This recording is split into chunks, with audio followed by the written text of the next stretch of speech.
প্রিয় সাংবাদিক ভাইরা, যুক্তরাজ্য বিএনপি প্রতি বছরে আমরা প্রতিষ্ঠাবার্ষিকী পালন করে থাকি এবং এইবার আমরা অনেক উৎসাহ উদ্দীপনা নিয়ে, যেহেতু আমাদের চেয়ারম্যান সাহেব উনি অচিরেই বাংলাদেশে যাবেন, এবার আমাদের ওনাকে নিয়েই আমাদের খুব আশা ছিল যে আমরা আজকের এই প্রতিষ্ঠাবার্ষিকী আমরা পালন করব খুব জাঁকজমকভাবে।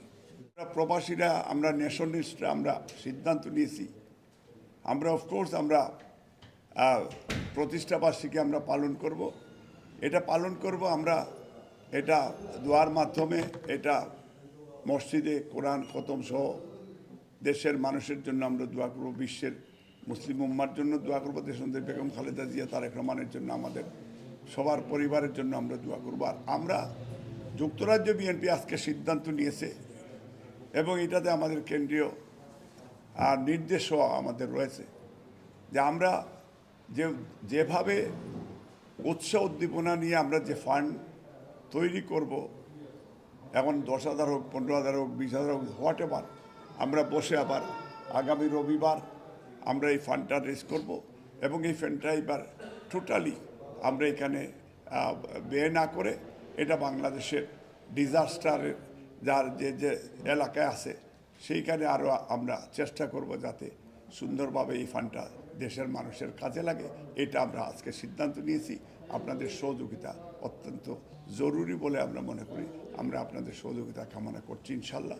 এবং আগামী প্রতিষ্ঠাবার্ষিকীতেও আমাদের যে কর্মসূচি থাকবে এটা আমরা খুব লো প্রোফাইলে করব এবং রিলিজিয়াসলি আমরা করব এবং আমরা মিলাদ মহফিল, কোরআন খতম ইত্যাদির মাধ্যমে আমরা এটা আমরা উদযাপন করব।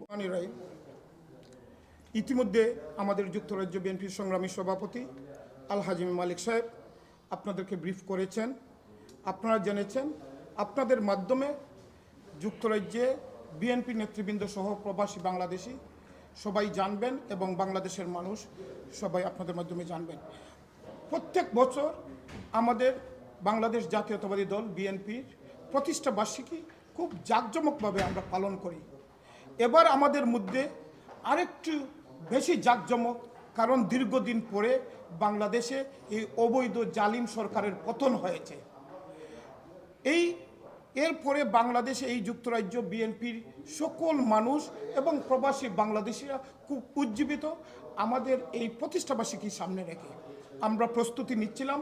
ইতিমধ্যে আমরা বিভিন্ন শহরে এই প্রতিষ্ঠাবার্ষিকীর জন্য প্রস্তুতি নিচ্ছিলাম জাঁকজমক করে এবং আগামী রাষ্ট্রনায়ক বাংলাদেশ জাতীয়তাবাদী দলের ভারপ্রাপ্ত চেয়ারম্যান মহোদয়কে প্রধান অতিথি করে আজকে আমাদের প্রতিষ্ঠাবার্ষিকীটা করব। কিন্তু এই সময়ে হঠাৎ করে এই ভারত একবারে না বলে না জানিয়ে তাদের বাঁধ খুলে দিয়েছে। বাংলাদেশ লক্ষ লক্ষ মানুষ বাংলাদেশ আজকে পানিবন্দী। হঠাৎ করে ঘুম থেকে উঠে দেখে তারা বের হইতে পারে না।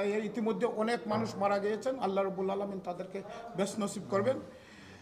আমরা এই সব মিলিয়ে বিএনপির ভারপ্রাপ্ত চেয়ারম্যান দেশনায়ক তারেক রহমান কিছুক্ষণ আগে একটি ভিডিও বার্তা দিয়েছেন বাংলাদেশে সার্বিক এই বন্যা পরিস্থিতি নিয়ে এবং বাংলাদেশ জাতীয়তাবাদী দলের সকল নেতৃবৃন্দের উদ্দেশ্যে এবং সাধারণ বাংলাদেশের মানুষকে, যে যেখানে আছেন, যে অবস্থায় আছেন, বন্যার্থ যে জায়গায় যে কয়টি জেলাতে বন্যায় কবলিত, তাদেরকে হেল্প করতে হবে, তাদেরকে সাপোর্ট করার জন্য, সব কিছুর উদ্যোগ গিয়ে তাদেরকে সাপোর্ট করার জন্য এবং প্রতিষ্ঠাবার্ষিকী এবং বিএনপির প্রত্যেকটি কর্মসূচিকে স্থগিত ঘোষণা করে উনি বলছেন এই মুহূর্তে একজন মানুষ হিসাবে তাদেরকে হেল্প করতে হবে এবং গভর্নমেন্টকে হেল্প করতে হবে, প্রশাসনকে হেল্প করতে হবে এবং বন্যার্থ যারা কবলিত তাদেরকে সাপোর্ট করার জন্য, ব্যক্তিগতভাবে দলীয়ভাবে সবকে সাপোর্ট করার জন্য। তারই ধারাবাহিকতায় আজকে আমরা যুক্তরাজ্য বিএনপি এবং অঙ্গ সংগঠনের প্রস্তুতি মিটিং ছিল। এই প্রস্তুতি মিটিং থেকে আমরা একমত পোষণ হয়েছি, চেয়ারম্যান মহোদয় যে সিদ্ধান্ত দিয়েছেন, যেভাবে আহ্বান জানিয়েছেন, এই আহ্বানে সাড়া দিয়ে আমরা যুক্তরাজ্য বিএনপি যেভাবে জাঁকজমকপূর্ণভাবে যে প্রতিষ্ঠাবার্ষিকী পালন করার কথা ছিল, এইটা পালন না করে আমাদের প্রত্যেক যতগুলো ফান্ড রেজিবে সব ফান্ডের সব টাকা আমরা বাংলাদেশে বন্যার্থের জন্য আমরা পাঠিয়ে দেব। এটা আমাদের সর্বসম্মতিক্রমে সিদ্ধান্ত নিয়েছি এবং আমাদের প্রতিষ্ঠাবার্ষিকীটা আমরা এইভাবে পালন না করে আমরা সভাপতি সাহেব বলেছেন আমরা মিলাদ এবং দোয়া মাহফিলের মাধ্যমে প্রতিষ্ঠাবার্ষিকীটা এবার আমরা পালন করব এবং আমরা এই পয়সাগুলো বাংলাদেশে পাঠিয়ে দিব।